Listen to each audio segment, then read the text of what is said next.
MSW Media.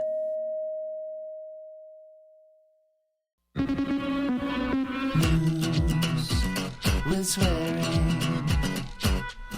Daily beans, daily beans. Daily beans, daily beans. Hello and welcome to the Daily Beans for Tuesday, October 7th, 2025. Today, President Trump vowed to consider a pardon of convicted child sex offender and Epstein associate Ghislaine Maxwell. ABC News confirms that person 3 in the Comey indictment is not Andy McCabe. Trump appointed Judge Immergut issued a second restraining order against deploying the National Guard to Portland. A prosecutor in the Eastern District of Virginia refused to bring mortgage fraud charges against New York Attorney General Letitia James. The Supreme Court says no to Ghislaine Maxwell's appeal and Laura Loomer's lawsuit barring her from social media.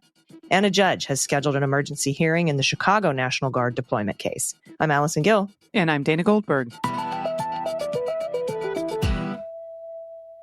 Hey, welcome back, my friend. Thanks for covering me while I was gone. Wow, some surprising. I feel like some of these are some surprising headlines. You know, the Supreme Court will talk about it in the news, but you got these two things juxtaposing each other. The Supreme Court saying, no, we're not taking up this case. And then Trump saying, hey, I may do, a pardon. I'm like, what the fuck?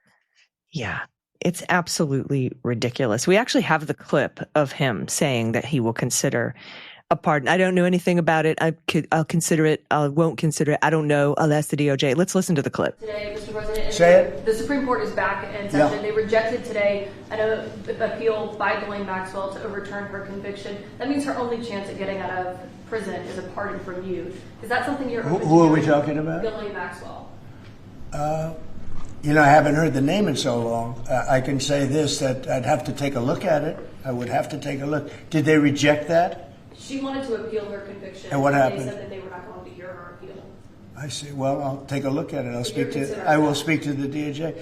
I wouldn't consider it or not consider it. I don't know anything about it. So, but I'll speak. I will speak to the DOJ. Why would she be a candidate for clemency, sir? I don't know. I mean, I'd have to speak to the DOJ. I'll look at it. I have a lot of people have asked me for pardons.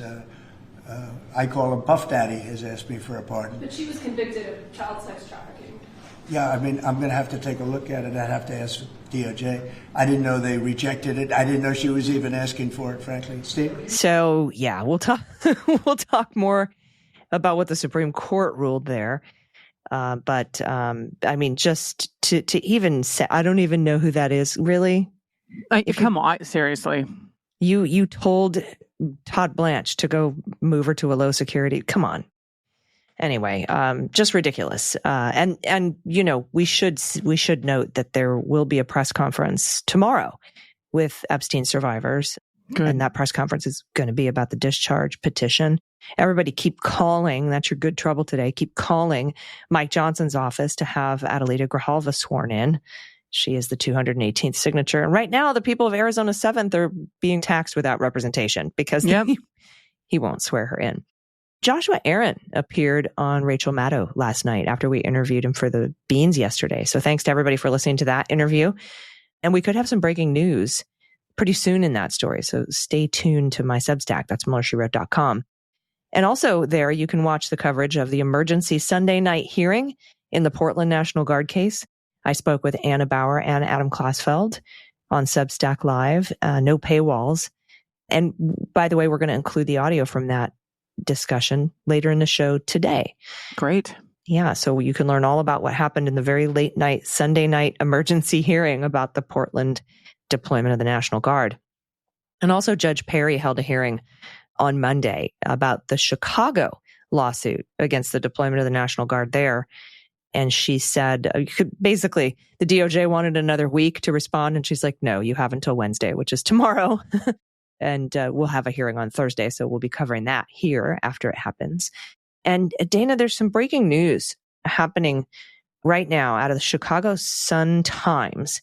Do you remember the story? Did you hear about the story of the woman, Ms. Martinez, who DHS and Tricia McLaughlin from the DHS said, this woman, they boxed us in and rammed our car, and that's why we had to shoot her? No, Yeah. I actually did not. They said she had a semi-automatic weapon and that she rammed, her and a guy named Ruiz, rammed into their vehicle Well, the lawyer in court today said he's got body cam footage showing that the DHS actually rammed into her, turned left into her vehicle, and said, "Do something, bitch," before firing shots. My God. These people are out of control. Out of control. Mm-hmm. So we're going to cover that in more detail as we get it. But they were released on bond. The judge decided that these people, Ms. Martinez and Mr. Ruiz, are not a danger to the public. So they have been charged. The last time we reported on this, they had not yet been charged. They had been charged with felony assault. Okay. So we'll keep an eye on that. But I mean, there's just so much going on ICE is basically fomenting the violence. They're basically Proud Boys with badges. Like I don't, and not even badges. I mean, they're not even showing them. They have name. There's a lot of people cosplaying right now. I don't understand how this is even legal. I don't know how this is continuing.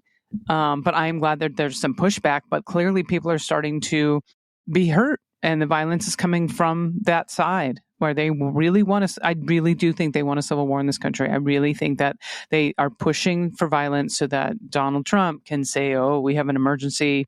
We need to shut everything down." Yep. Yeah, but they weren't willing to make that representation in court in the Portland case. Of course not. They know it'll fail.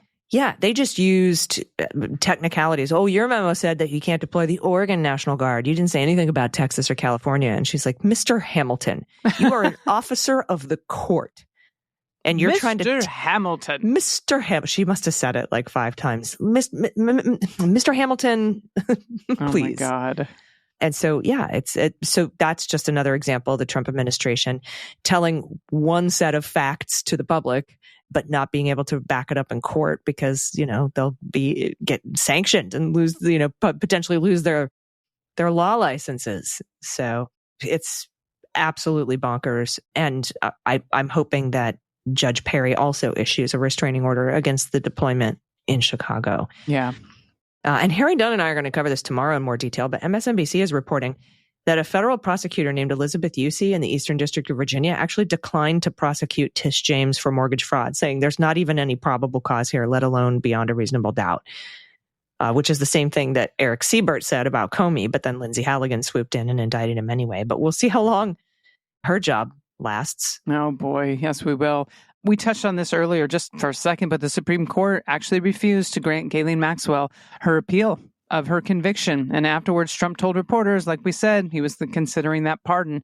You heard that ridiculous clip a second ago. We're going to discuss the entire Supreme Court decision a bit later in the hot notes. And don't forget, there's another press conference, as Allison said, with this survivor. So make sure that if you can tune into that tomorrow, Wednesday, as you're listening to this, you're going to want to hear it. They are holding up this vote. They're holding up the swearing in of this elected official in Arizona. And a lot of the victims are talking about this. They want this thing released. They want the vote happen. They want this thing released. Yeah. Let's see if he scheduled another flyover in the middle of their press conference. Assholes. They probably will. Just be out there banging on pots himself if he can't think of an excuse to have a flyover. All right, we have a lot of news to get to today, plus that interview I told you about with Anna Bauer and Adam Klasfeld about the late night, Sunday night hearing. It was so, Dana, it was so funny. We were waiting for it to start, and I shared that old meme, the one that said, "You want me to be somewhere at 8 p.m.? Not everybody's on cocaine." That's how I feel. We were laughing about it. Anna Bauer was like, "Be a courts reporter," they said. "You'll get weekends off," they said. "It'll be great because the courts are closed on the weekends," they said. And there we are on Sunday night at 10 p.m. Eastern. Yep. And then having that discussion that you'll hear later around midnight Eastern time. So I want to thank Anna Bauer and Adam Klasfeld for sticking around and having that discussion. All right, everybody, it's time for some hot notes. Hot notes. All right, first up, if you listen to the Unjustified podcast, or if you saw our Unjustified podcast being played over on the Midas Touch Network, we got confirmation today on Monday from ABC News that Andy McCabe is not person 3 in the Comey indictment. ABC says the grand jury did return an indictment on 2 counts sought by Lindsay Halligan about Comey allegedly lying about approving a leak of information to the media regarding the Russia investigation. According to sources, the first count of the indictment centers on Comey's alleged role using his friend and former lawyer, Daniel Richman, to provide reporters with information about an FBI probe of Clinton. They also reported that John Durham, former special counsel who spent nearly 4 years investigating the oranges of Crossfire Hurricane, the Russia investigation. John Durham, the gift that keeps on giving. He told federal prosecutors investigating Comey that he was unable to uncover any evidence that would support false statements or obstruction charges against the former FBI director. Amazing. Federal prosecutors in Virginia met remotely with Durham just this past August to understand the findings of his investigation, according to sources familiar. And his conclusions raised the prospect that Durham, who was once elevated by Trump and other Republicans believing he would prosecute high-level officials involved with the investigation of Russia, could now become a key figure in aiding Comey's defense. This would be amazing. I know. So he met with them in August. He's like, yeah, I couldn't find anything. So that's why Eric Siebert was like, we can't prosecute Comey before he was fired for not doing it. The prosecutors also met with a team of lawyers at the U.S. Attorney's Office in D.C. who had investigated Comey for years, including calling him to testify before a grand jury in 2021, but were unable to identify any chargeable offenses committed by Comey. That's something I didn't know about. Oh, boy. They tried to go to a grand... This is a clown show. It is. This is going to be a mess. During Discovery, they're going to... I'm shocked that they're going to let this move forward. It's a total clown show. And also something revealed in this story, and again, Andy and I are going to go over this in detail on Sunday's Unjustified podcast, but they said no career prosecutor was willing to present the case to a grand jury on Halligan's behalf. So they actually tried to get somebody else to sign that indictment and have somebody else present it to a grand jury, and nobody would. Amazing. Nobody would. I'm so annoyed with this administration for making me cheer for people that I really did not have strong, good feelings for, like whether it's Cheney or Comey or, Marjorie Taylor Greene comes out and says something in support of releasing the Epstein files. How fucking bad is this administration that every once in a while, I think Nick Fuentes put out a video the other day talking about how, I'm like, why are these? Candace Owens said something that was reasonable. I was like, what is happening? Fuck you for making me agree with these people. Fuck you for making me agree with these people. It's so horrible that I think Candace Owens said I'm going to make a t-shirt. Fuck this administration for making me agree with like the devils we know. I just can't. Yeah. Oh, all right, Allison, thank you for that. We're going to obviously follow this very closely. Make sure you tune in with her and Andy. This one's from the Associated Press. Storming an apartment complex by helicopter. This is a horrible story, by the way, as families slept, deploying chemical agents near a public school, handcuffing a Chicago City Council member at a hospital.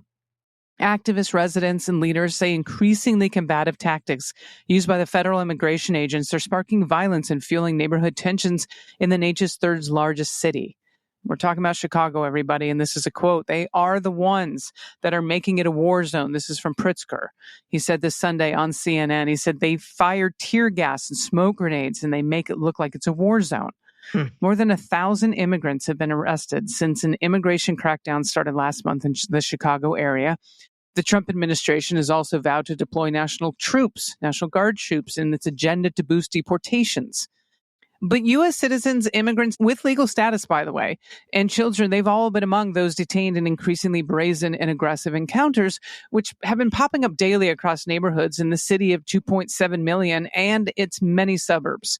Activists and residents were taking stock Sunday at an apartment building in Chicago's South Side, where the Department of Homeland Security said 37 immigrants were arrested recently in an operation that raised calls for investigation by Pritzker. That's because there was a helicopter. They fucking took zip line down. Yeah. They rappelled down onto this. They pulled everyone out of their apartments, regardless of knowing their legal status. Children that were naked. It's a horrible story. It's a horrifying story. And the fact that the press isn't covering this in more detail is a dereliction of duty on their part. Now, while federal agents have mostly focused on immigrant-heavy and Latino enclaves, the operation early Tuesday that I'm talking about, it unfolded in the largely black South Shore neighborhood. That's had a small influx of migrants resettled in Chicago while seeking asylum. Agents used unmarked trucks and that helicopter I'm talking about to surround the 5-story apartment building. News Nation, which was invited to observe the operation, reported agents, and I quote, repelled from Black Hawk helicopters. Agents then went door to door. They woke up residents and they zip-tied them. Okay? All of them. Pritzker, a 2-time Democrat who's doing the best he can in that state right now, doing a damn good job, he directed state agencies to investigate claims that children were zip-tied and detained separately from their parents, saying, and I quote, military-style tactics shouldn't be used on children. Several Democratic members of the Illinois congressional delegation, they met near the site Sunday, calling for an end to immigration raids. DHS officials said that they were targeting connections to the Tren de Aragua gang. No. They targeted a black community. They want them to come out in the streets and fight.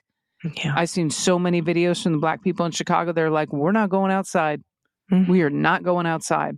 Without offering details on the arrests or addressing how many children were treated, DHS said some of the targeted subjects are believed to be involved in drug trafficking and distribution, weapons crimes, and immigration violators. Well, an emergency hotline to report immigration agent sightings topped 800 calls on Friday. The same day, activists said agents threw a canister of chemical near a school in the city's Logan Square neighborhood. The activity in the Northwest Side neighborhood prompted nearby Funston Elementary School to hold recess indoors. Oh my God. The same day, Chicago alderperson Jessie Fuentes was placed in handcuffs at a hospital. She said she was asked agents to show a warrant for a person who'd broken his leg while chased by ICE agents, who then transported him to the emergency room. Immigration agents shot a woman we talked about. They alleged was armed and tried to run them over after agents were, and I quote, boxed in by 10 cars.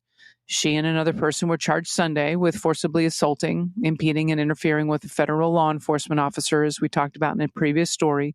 However, as Allison said, activists said immigration agents caused the multi-vehicle crash and detained the woman, who is a U.S. citizen. This is so far out of control. Yeah, and by the way, it came out in court. She actually didn't brandish a weapon. She didn't hold her weapon at all. She had a pistol in her car because she has a concealed carry permit to have one, but she never brandished her weapon, according to her lawyers. All right, from NBC, these are the Supreme Court stories we were telling you about. SCOTUS on Monday rejected Ghislaine Maxwell's challenge to her criminal conviction for recruiting and grooming teenage girls for Jeffrey Epstein. The decision means that Maxwell's conviction on 3 counts and her 20-year criminal sentence will remain in place. That's the final stop, is the Supreme Court. The case was one in a list of dozens of appeals that piled up in recent months that the justices rejected as they started a new 9-month court term. Maxwell's lawyer, David Oscar Marcus, the guy I got in a Twitter fight with over her, over her moving and being an out custody status, he argued in court papers that an agreement Epstein made, that sweetheart deal with then U.S. attorney, who then became Trump's labor secretary, Alex Acosta, that agreement not to prosecute him or his co-conspirators should apply to her, at least one of the 3 counts in her case. That's what her lawyer says. Again, she's not saying I didn't do it, even though she's saying she didn't do it. This isn't, I'm innocent. This is, I shouldn't be prosecuted. I was protected by this sweetheart deal. The one that the victims weren't made aware of. Correct. Quote, we're, of course, deeply disappointed that the Supreme Court declined to hear Ghislaine Maxwell's case. That's what Marcus said in a statement. But this fight isn't over. Yes, it is. Unless you get a pardon. He said serious legal and factual issues remain, and we will continue to pursue every avenue available to ensure that justice is done. Basically, we're going to pay for a pardon, probably. Yep. So we'll see if he pardons her. Go ahead, fucker. Pardon her. See how that goes for shutting down your Epstein files problem. Yeah, no kidding.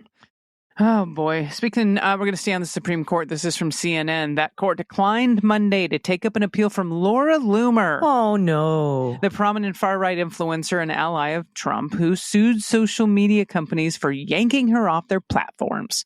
Loomer, who had previously sued Twitter and Facebook owner Meta Platforms, they filed a new lawsuit alleging the companies violated civil racketeering laws by deplatforming her as she ran for Congress in Florida in 2020. In 2022, I completely forgot about that. Right. I think she probably only ran for Congress so that she could say that I'm sure they can't take me off social media because I'm running for Congress. Probably. Among other things, her appeal raised legal questions about the scope of a law known as Section 230 that immunizes social media sites from lawsuits involving content moderation. That immunity has been widely criticized on both the left and the right for different reasons, of course, though the High Court has largely avoided delving into the issue at all. Loomer told the Supreme Court in written arguments that the decision to remove her from the platform stifled her ability to communicate with voters, raise funds, and compete in federal elections. And how come she never shuts up? How come I always have to keep listening to her? If her speech is somehow stifled, she just doesn't shut the fuck up. Ever. This is a quote. Social media is critical to campaigns, especially during COVID-19 restrictions that limited traditional campaigning methods like door-to-door canvassing and public events. This is what her attorneys told the Supreme Court in her appeal. I thought she didn't believe in COVID. Loomer had no social media for any of her campaigns due to social media bans. Well, then you shouldn't have gotten banned before you went to go run for Congress. But Loomer repeatedly lost in lower courts. Both Twitter and Meta waived their right to respond to her appeal at the Supreme Court, a sign that the companies just didn't even take it seriously. And the court declined to hear the appeal, even though it was not briefed. Yeah, I wouldn't either take her seriously, that is. No. What a waste of time. So we're going to have some interesting good trouble for you probably on tomorrow's Beans, with maybe a way to voice your issues with the Ice Block app being removed from the Apple App Store, but we're working on that right now. So today, for your good trouble, I just ask that you continue to call Mike Johnson and get Adelita Grajava sworn in. He sent Congress home for another week, Dana, because he's so afraid. Unbelievable. Of the discharge petition that in the middle of a government shutdown, when he should be advocating to open the government for whatever reasons he wants it open. By the way, he doesn't want it open. That's why he's not doing that. Instead of doing that and working for the people and working for his constituents, at least to even get the Affordable Care Act tax credits, extended, he's sending everybody home because he's afraid of the Epstein files. I suppose he should be. Yeah. But the people are pretty mad about it. So keep calling him. All right. Right after this, you'll get to hear that interview I talked about with Anna, that late night interview where none of us are on cocaine.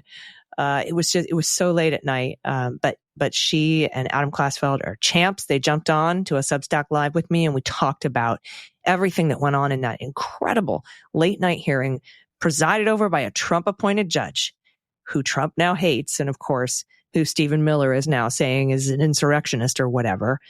And, this is in the middle of a time, Dana, when judges are under attack because of what Stephen Miller has said. And Harmeet Dillon and Stephen Miller have been going after a judge in South Carolina. And over the weekend, their house was set on fire. There was an explosion. It's horrifying. That fire, that video of it, my God, her husband had to jump out of the upper story to get out of the house. It's everyone's like, oh, it's real close to go. It's gone too far. Everything has gone too far. Yeah. We're not close to it going too far. Exactly. It's there. It's over we have gone over the line. We have crossed the Rubicon, so to speak. All right. We have that interview coming up after this, plus your good news. Stick around. We'll be right back. After these messages, we'll be right back. Hey, everybody. Fall is my favorite time for flavors. Flavors get interesting again. Rich sauces, roasted veggies, comfort food, cozy stuff. HomeChef makes it so easy to dive into these comfort recipes with everything pre-portioned and ready to cook. It's like restaurant quality food with zero grocery store chaos, which I love. Users of leading meal kits have rated HomeChef #1 in quality, convenience, value, taste, and recipe ease. And for a limited time, HomeChef is offering you 50% off and free shipping on your first box, plus free dessert for life. Just go to homechef.com/dailybeans. As you know, HomeChef delivers fresh ingredients and easy recipes straight to your door. It gives you flexibility and flavor in every box, and it's convenient. Each week, there are also over 30 different recipe options. Everything from cozy cozy comfort food to lighter fare, health conscious dishes. You can mix and match recipes depending on your schedule or your mood. And the best part, it's affordable. Home Chef customers save an average of $86 a month on groceries. That's really big right now. And you don't have to compromise on taste or quality. I used to spend way more on takeout, but now I eat better for less, which is great. The ingredients are fresh, the directions are simple, and the meals are genuinely delicious. So Home Chef brings variety, savings, and joy to your dinner table. I recently had one of their excellent meal kits, the Cheese Crunch Salmon with horseradish crema. And first off, it was super easy. I'm a terrible cook, but it turned out wonderful. It only took me like 30 minutes and it was delicious. And the red potatoes were tasty. The salmon was tender and perfect. It was delicious. And so for a limited time, Home Chef is offering you 50% off and free shipping on your first box, plus free dessert for life. Just go to homechef.com/dailybeans. That's homechef.com/dailybeans for 50% off your first box and free dessert for life.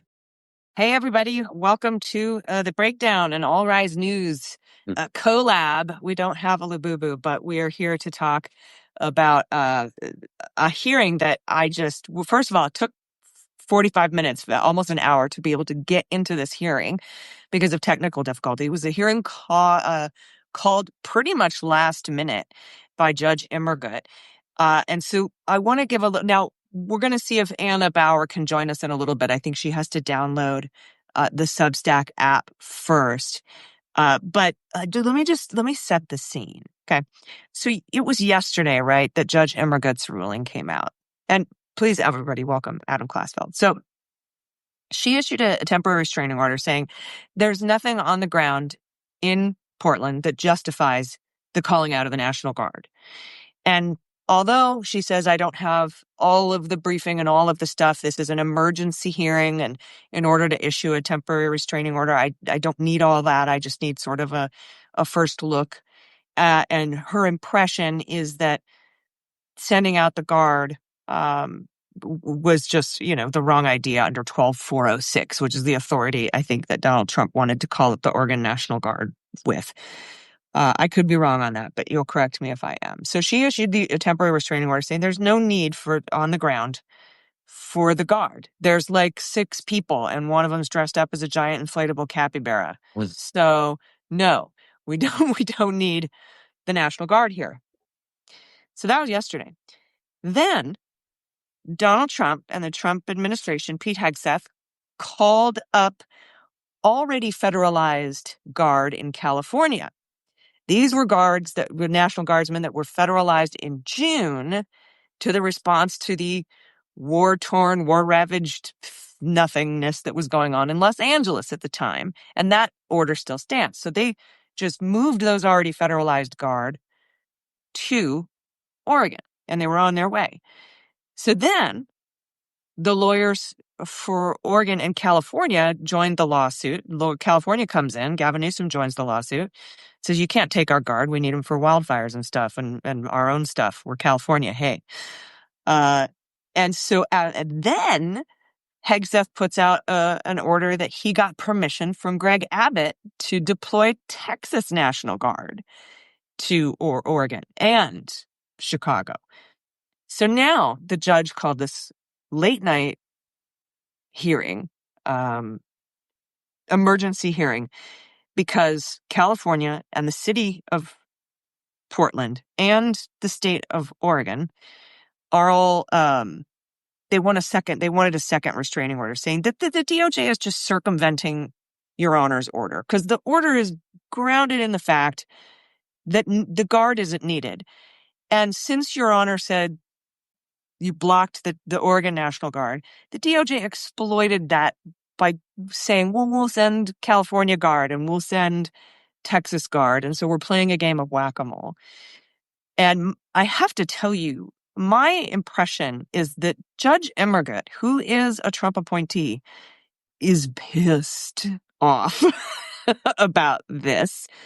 And that's why she called this Sunday night, 7 p.m. meeting. So Adam, did I get any of that wrong, or is that kind of the gist? That is 100% correct. And the way that you can tell that a federal judge is very angry, even if that judge doesn't raise his or her voice, is if they ask repeatedly if to respond as an officer of the court. Judge Immergott sent again and again to the DOJ's senior attorney, Eric Hamilton, did he believe, as an officer of the court, that the proper response to her order forbidding the federalizing of the Oregon National Guard was to send the California National Guard to Oregon? Hello there, Anna. Now we have the full panel with us. So I was going into the fact, and I'm sure that you will echo these remarks. It is never a good thing when a federal judge reminds a DOJ attorney that they're an officer of the court and says, you are an attorney, when they say, I am not a policymaker. It is. Yeah, and that seems to happen a lot these days. So everybody welcome Anna Bauer from Lawfare. Anna, Hey. I briefly summed up the order of events where Oregon National Guard was called out. They sued, got a restraining order. She granted the restraining order for the Oregon National Guard. Trump then called the California National Guard that was already nationalized back in June, federalized back in June. And then California jumped on and joined the lawsuit. And then they got Texas to call it the National Guard to not just Portland, but also Chicago. And that's kind of where we are. She called this emergency hearing. And so Adam was kind of going over a little bit of what I kind of took away from this. And you've done a lot of court reporting too. Well, she was mad.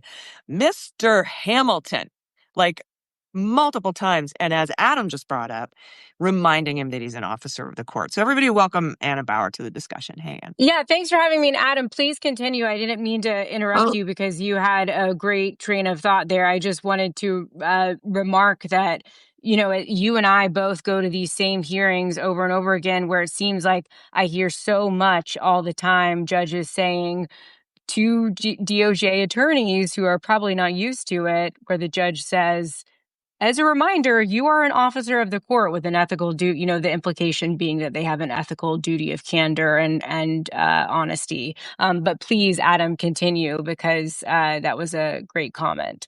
Right. I mean, your point is absolutely 100% true. This is now a commonplace occurrence. It used to be an extraordinary dressing down when a judge would say, let alone to a government attorney, you respond as an officer of the court. Now it's a routine occurrence, just like it used to be an unheard of occurrence to say that the presumption of regularity has been destroyed. Now that is something that is becoming more routine. It's something that was said in the case of Kilmar Abrego Garcia by Judge Zinis. But to turn back again to today's hearing, one thing that I found very interesting is that while the state of California and the state of Oregon were asking to modify the temporary restraining order to include all of the 50 states and the District of Columbia, at a kind of request that accepts as a idea that it requires modification. The judge said again and again that the government's actions were in direct contravention to her original order. It's a subtle distinction, but it's an important one, because what was brought before her was a request for a modification. She says, this is not a modification. This is encompassed in the original order, but I will put forward a second TRO. Mm-hmm. Yeah, and I was reminded of another case, because you brought up the Kilmar case. Judge Friedman said in just 6 months, the President of the United States may have forfeited the right to such a presumption of regularity. And Judge Chutkin said defense counsel is reminded of their duty to make truthful representations to the court, which is another way of saying you're an officer of this court, which is, you guys were saying, we hear a lot more often. And even most recently, I mean, if you recall another emergency weekend hearing that we had, that not, very different from this one, in that it all happened within the span of, it came together within the span of a few hours, which was the case before Judge Suknanon related to the efforts by the Trump administration to essentially, take kids who are unaccompanied minor migrant children out of their beds at night and send them on a plane back to Guatemala. The judge who eventually took over on that case and was assigned the case is a Trump appointee named Judge Kelly. And most recently, in his order in which he granted a preliminary injunction in that case to bar the removal of those children, he effectively said, the government's representations, because they were making all these statements about, the kids are all children whose parents want them to be returned to them in Guatemala, making those types of claims. And again, it was a Trump judge, as this one is, who effectively called out the government. And I think that what we're seeing here is that over and over again, district court judges, but not necessarily the courts of appeal, are doing their jobs and paying attention closely to these facts and the patterns that are happening in which the government is, making representations that usually would be taken in good faith, but because this administration has destroyed the presumption of regularity, the judges know now that they cannot take those representations in good faith. And it's really remarkable because that is just not something that usually happens.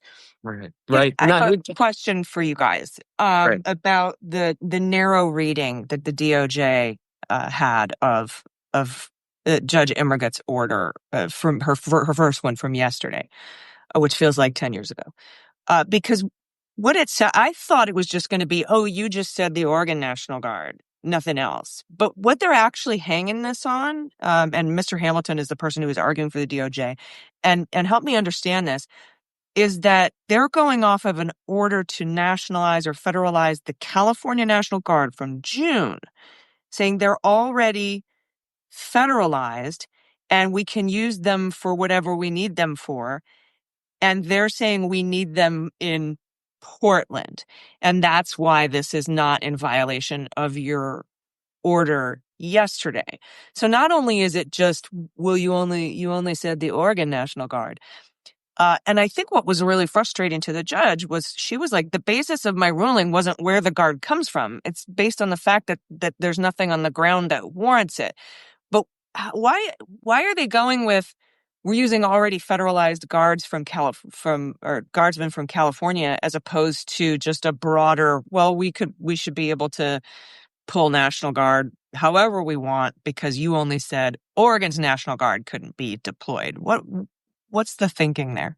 Well, it seems like two different species of hair splitting, because if you look at the original ruling, you have her blocking the memo justifying the activation of the National Guard, and they are calling upon a different memo, the earlier memo that activated the California National Guard, that wasn't limited in time and scope. But to your point, Allison, the whole idea was, and what the judge said, is that this is still in direct contravention of her original order because she was ruling because it violated Title 10 and the 10th Amendment, that she found that the circumstances didn't call for it. So it didn't matter which memo they were predicating it on.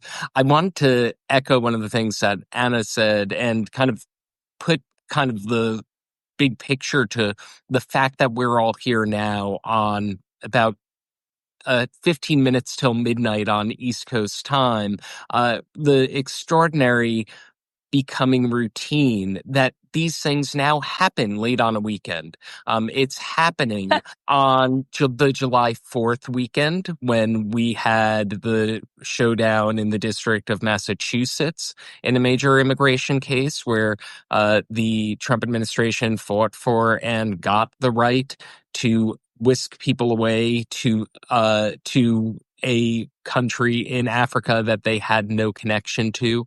It happened over the Labor Day weekend with the case that Anna alluded to.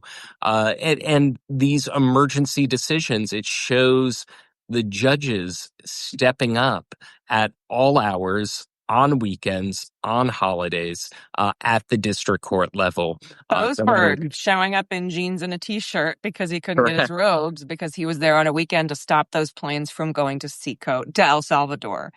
Absolutely. Yeah, Yeah. I am actually in my pajamas right now because Me too. I did, I did not expect to be on a live stream or covering a hearing at, past 10 o'clock at night on a Sunday.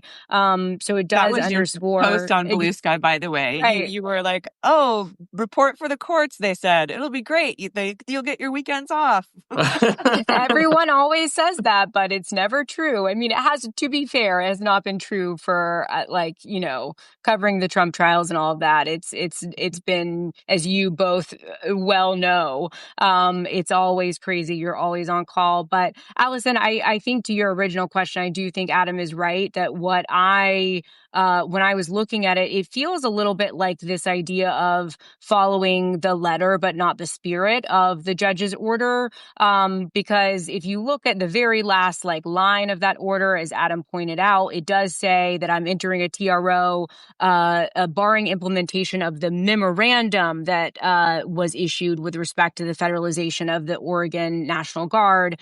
But the actual substance of the order relates to, as Adam already put it, to the conditions in Oregon and whether or not, it's sufficient to trigger the statutory authority here. The judge found no. And so, taking all of those things, one would think that the government would have enough sense to say, oh, well, of course, if we follow the spirit of the judge's order, these same exact reasons would all apply to whether you send federalized guard from California or from Texas.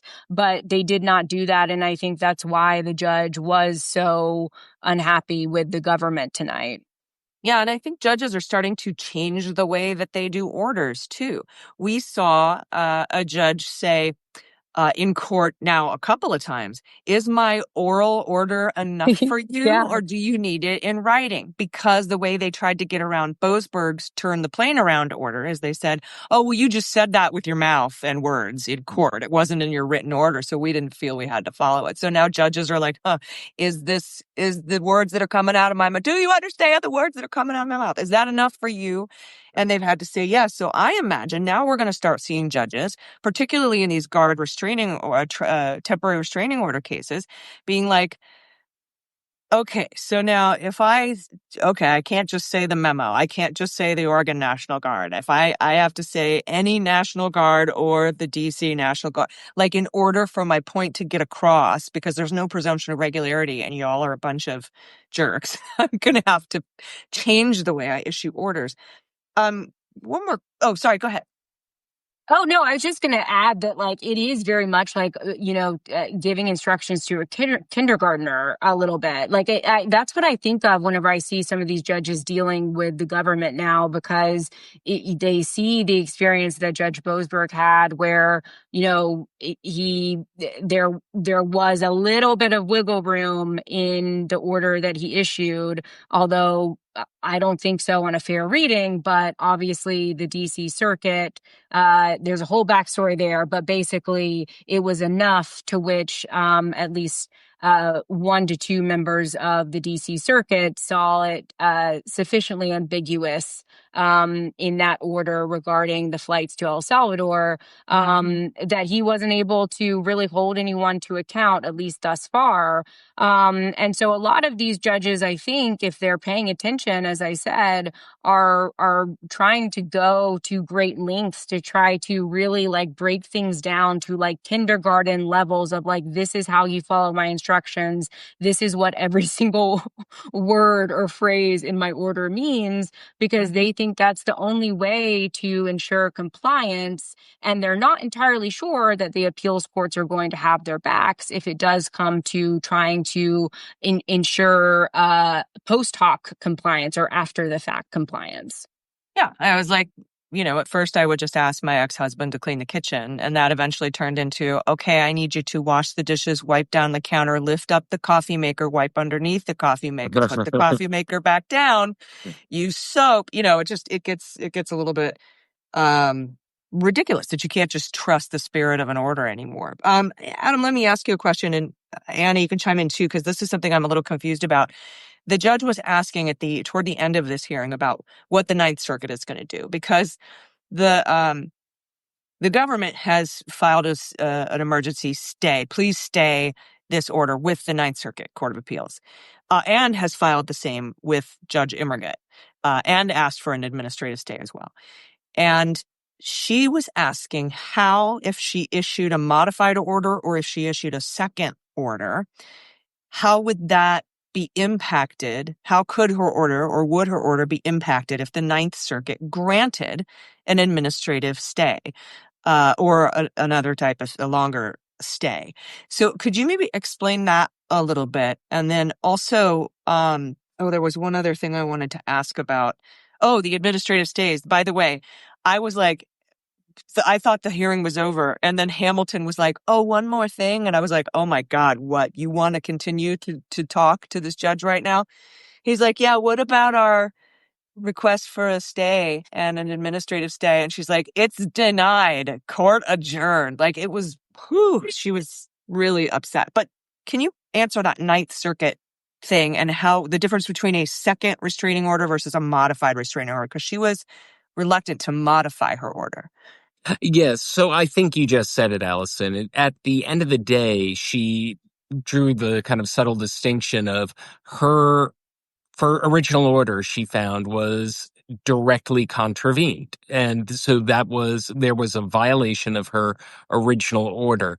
And so though there was a request for the modification of the original order, as I understand it, it got there was a little bit of back and forth toward the end of the hearing. It came down to her issuing a second TRO that essentially clarified the original order. But what she said repeatedly throughout the hearing is there really isn't any daylight between the first order and the second, because the second order, the government's actions already violated the first order. The second one is to eliminate all doubt. I don't know if you had a different takeaway, Anna. Yeah, so if I could just chime in a little bit on the question about like how it relates to the appeal. Judge Immergut, is that how we're pronouncing her name? Immergut? Is that correct? I haven't heard it pronounced, so I've been saying Immergut, but I don't All right. know. Apologies to Judge Immergut if she is listening and I am pronouncing her name incorrectly, but that's what I'm going with tonight. So Judge Immergut's first order, of course, that just related to the federalization of the Oregon National Guard was then pretty much immediately there was a notice of appeal to the Ninth Circuit by the government. Typically, the way that jurisdiction or the court's power to, decide a case, the way that works is that, like, basically as soon as a notice of appeal is filed, the district court, which is Judge Immergut, is divested or not allowed to hear the case anymore, because it's now in the power of the appeals court to figure this whole thing out and decide the case. You usually can't appeal a temporary restraining order, right?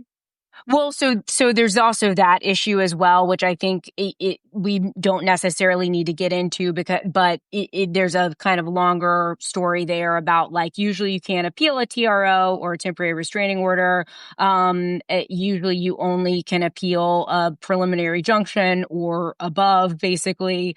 But in the Trump era, we have seen that a lot of appeals courts have construed or read TROs to basically be preliminary injunctions. Okay. And and as such have taken the appeals, even though technically the orders are temporary restraining orders and not injunctions. But As a matter of fact, sorry, I was just Go going to ahead. interject. As a matter of fact, that's exactly what happened with Judge Breyer's order in the Ninth Circuit. I'm sorry, Anna, I didn't mean to interrupt. No, you're good. Yeah, that is correct. That's exactly what happened with the Judge Breyer order related to the California federalization of the National Guard.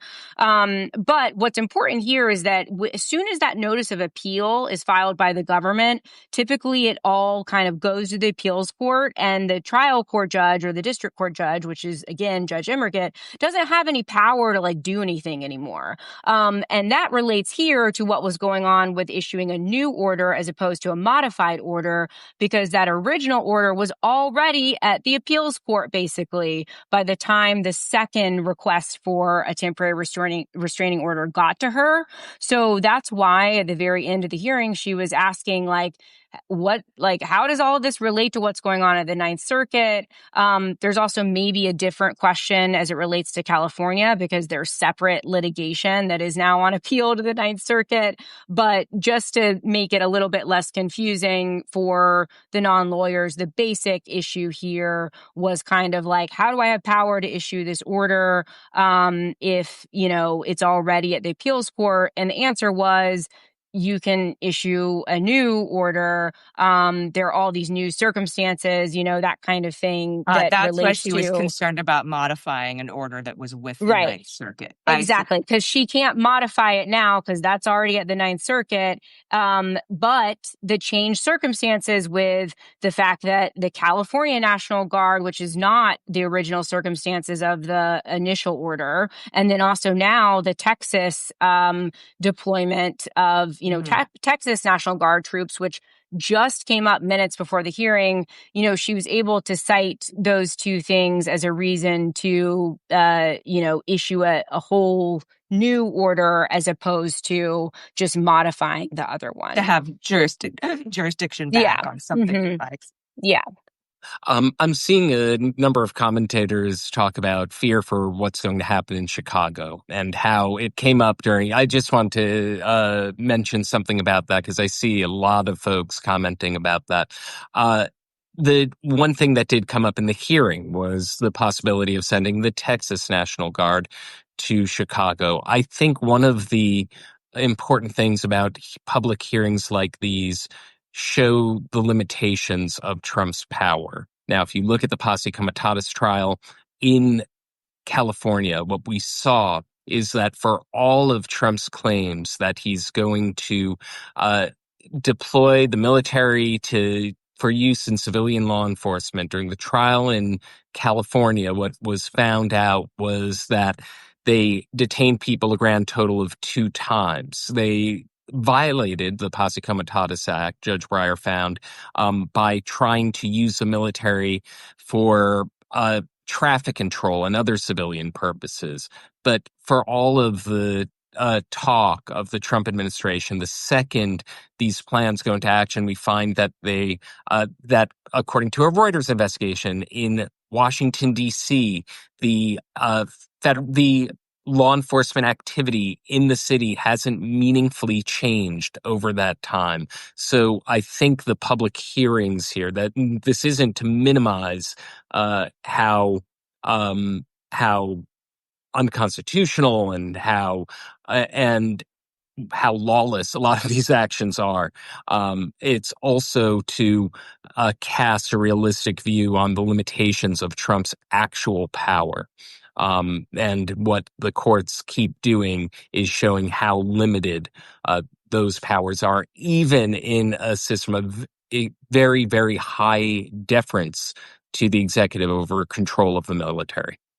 Yeah, and I think it's interesting that the government would choose to exploit semantics in this particular case, rather than try to build a case to say that the situation on the ground in Portland has changed.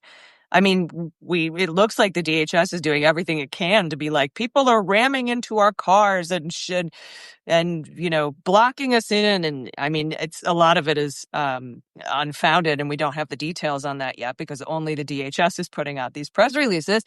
But it just seems interesting that it feels like one of those situations that, all three of us were covering during, the Trump investigations, where they would say one thing to the public and one thing to the court. So to 100%. go with the loophole that they only said the Oregon National Guard, and we already called up the California National Guard, and that memo is still good, and you didn't block that one. To go with that instead of to try to build a case to say, no, the situation on the ground in Portland has changed because it is a lot more dangerous. There is a lot more violence. It seems like they would have to prove that in court. And that would be a very tall order, given the fact that, again, it's like 7 people and a person dressed up as an inflatable capybara at the ICE facility. Well, and it's not just that you have to prove it in court. It's also that you have to have officers of the court who are willing to make that argument. I'm not entirely sure that, I don't know much about Eric Hamilton, who was arguing tonight, but he certainly did not seem keen to go down that route, Allison. Right. So, that is at least notable. Yeah, I think It reminds me, to use your example, Allison, and your point, Anna. It reminds me of after the 2020 election, where you'd have Rudy Giuliani go up in front of Four Seasons Landscaping and talk about fraud. Then he'd go into court and say this exact sentence: "This is not a fraud case."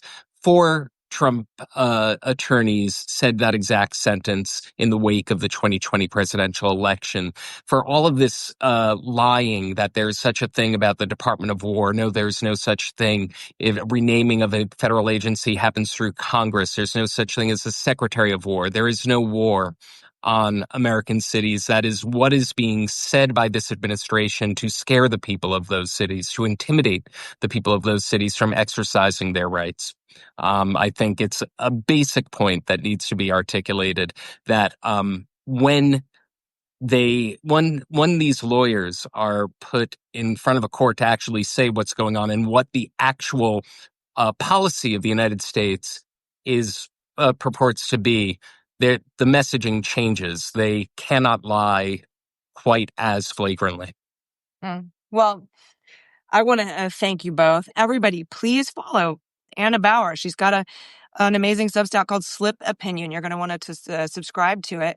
And then, of course, it has not launched quite yet, but it will one day. Okay. So stay tuned. So get ready.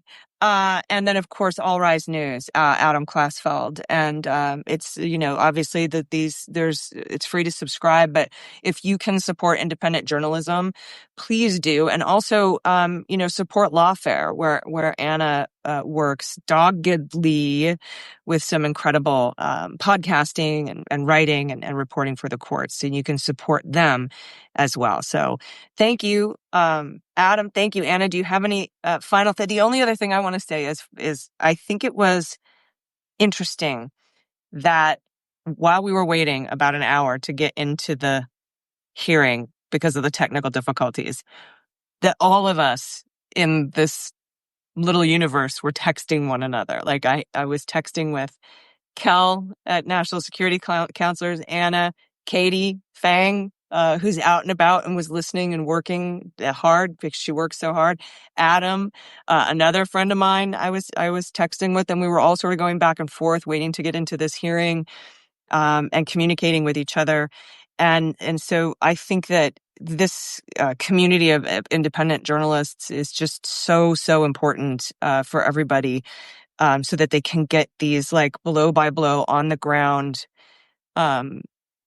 things that it's so important to just be right instead of first. And you guys are just so good at it. So I just want to thank you so much for jumping on at all hours of the night on a Sunday to speak to everyone and to sort of explain what went down in this hearing, because it was a pretty remarkable hearing, I thought. It really was. And thank you so much, Allison, for the same exact reasons. I know that no one works as hard as you. So I always appreciate your work. And I am going to exit because it is midnight here on the East Coast. Adam, fantastic as always. Allison, thanks again for having me. I appreciate it. And thanks everyone who listened. Thanks, Anna. Thank you. See you. Thank you both. It's always a pleasure speaking to either of you, and so both of you at once is a real treat. So have a have a good night. Thanks.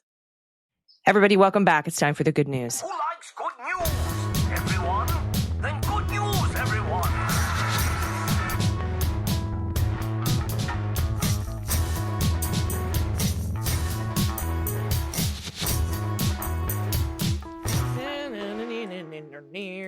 And if you have any little bit of good news that's happened to you, or big good news that's happened to you, and it could have been an hour ago or a decade ago, we want to hear about it. We want to share in your joy. So please send us all your good news stories, anything you can think of. We're also accepting street jokes right now. So if you have your favorite street joke, you can send that to us as well. You can also give a shout out to a loved one, a spouse, partner, a small business in your area, a self shout out. Maybe tell us what your thesis or dissertation title was. We love to hear about that. And also shout outs to government programs that have helped you or a loved one. And all you got to do to get your good news read on the air is pay your pod pet tariff, which used to mean attaching a photo of your pet and we guess the breeds, but now it's expanded. Really, you can just send a picture of anything. You can send an adoptable pet in your area if you don't have a pet yourself. You can just grab a random photo of an animal off the internet.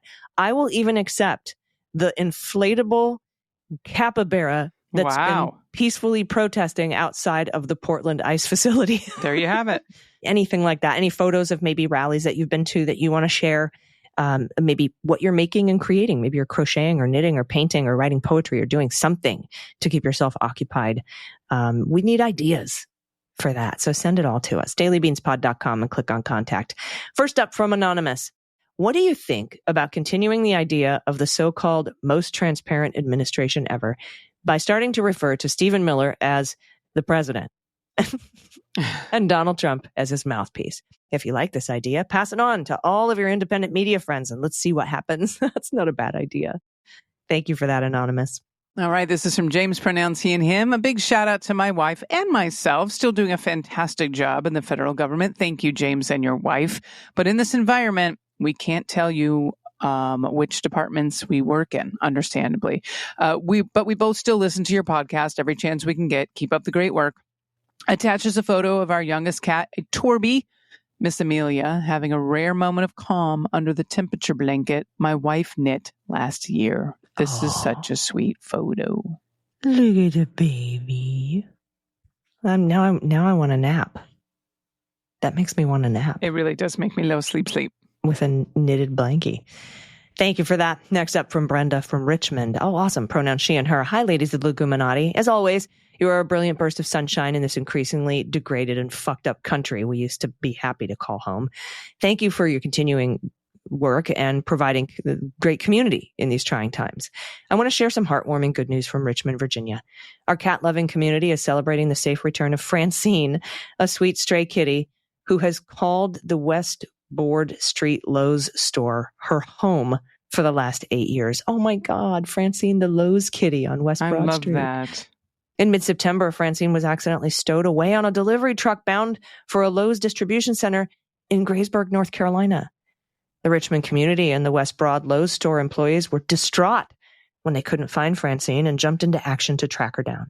Several animal organizations, hundreds of cameras, thermal drones, and professional trackers were engaged to locate the beloved kitty. I need this when my cat went missing. Oh my God, seriously. And their efforts paid off. Over the weekend, Mike Sita, West Broad Lowe's store manager, and Wayne Schneider, the store associate, headed south on the 90-minute drive to pick up Francine and bring her back to Richmond. Quote, we care for Francine so much, and we're so thankful to everyone who helped, from our associates to animal control and our neighbors. She's more than our store cat. She's part of our family. After a short readjustment period, Francine will soon again be welcoming shoppers to her store, and a Francine Fest is going to be planned to celebrate her return. Oh my goodness. This is such a sweet example of how powerful community action can be. Included from my pod pet tariff is a picture of Mike and Wayne reunited with Francine. This is adorable. This story is the best. I love Brenda, thank you so much for this. Look at Yes. that. I know. Okay. Okay. Heart is full. Here comes Ashley, pronoun she and her. Hi, Daily Beans Queen. Sunday was my youngest child's birthday. He's growing up to be quite a character. His dad and I met in college in an actual bird watching class. So, of course, he wants to be an engineer. Naturally. Yep. He's currently in his junior year of high school. So he's learning things that I'm pretty sure that I didn't know existed when I was his age, like computer programming and circuit design. Over the weekend, his older sister, the middle child, invited him to come spend time with her and their mutual friends at her campus. She's a freshman at the University of Maryland. In all the craziness of all these times, it is so easy to lose sight of how incredibly thoughtful and kind this generation can be. I truly believe that you need to tell people when they are doing things right, because let's face it, everyone will tell you when you're doing them wrong. Yep. However, very, very few people notice when things are going right, which is funny since there are many, many things that have happened for things to go right. Lots of things. And only one or two things or people needed to cause things to go horribly awry. Isn't that so true? And that's why we do comedy, right? To stand up on stage and get laughs, because that's a recognition of the good things. Yeah, seriously. For my pod pet tax, I'm attaching a picture of the cat who we are fostering while his owner's in the hospital. The sweet baby spends most of his time supervising my son with his homework. Oh, cat on a laptop. Yep. Oh, look at this chicken. Finally, as my son is the main chick magnet in the house, more pictures of his chicken army. Can you name the chicken?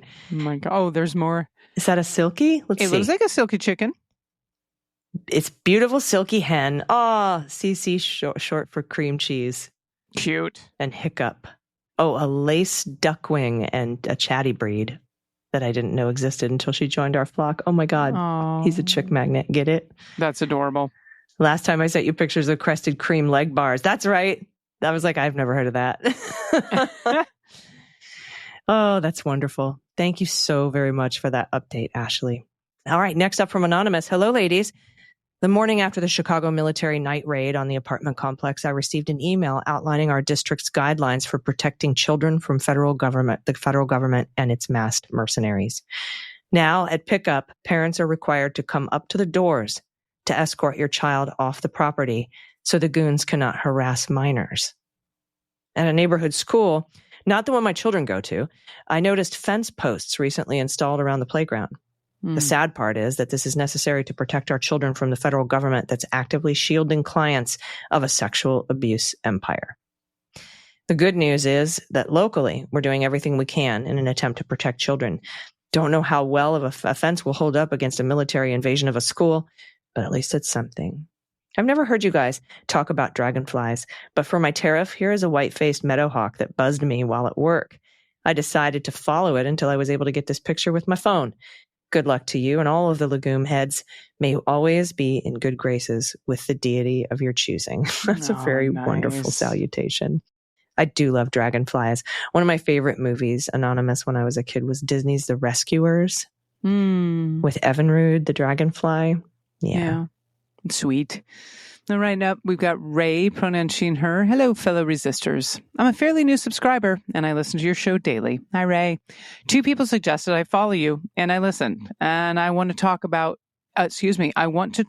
each of them for a minute. Nicole, whom I have known for 15 years as an incredible educator at a local community college, doing the good, hard, frustrating work of teaching critical thinking skills to young adults and other community college members, as well as best practices for new educators. She is a champion ally of the LGBTQA+ community with a mama bear's fierceness, a rescuer of wonderful little and big dogs, and a lifelong learner of everything.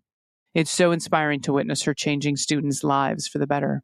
My partner, Nancy, persuaded me to be a listener of the Daily Beans too. When the new regime became an inevitability, she suddenly became a daily connoisseur of the political podcasts and Substacks. From someone who prided herself on knowing as little as possible about the political climate to an expert on the issues of the day, Nancy has transformed my life. The first thing she did was organize on an ongoing protest at our very Republican 1st District's congressman's office, who would not provide a town hall. He eventually did, which became national news since we were so vocal about his lack of representation for many of our needs, and the protesters still stand outside his office weekly with signs and slogans. They won't go away. The local newspaper didn't report the 3 weekly protests of our community provides that shrink and swell depending on the issues of the day, but we're not deterred.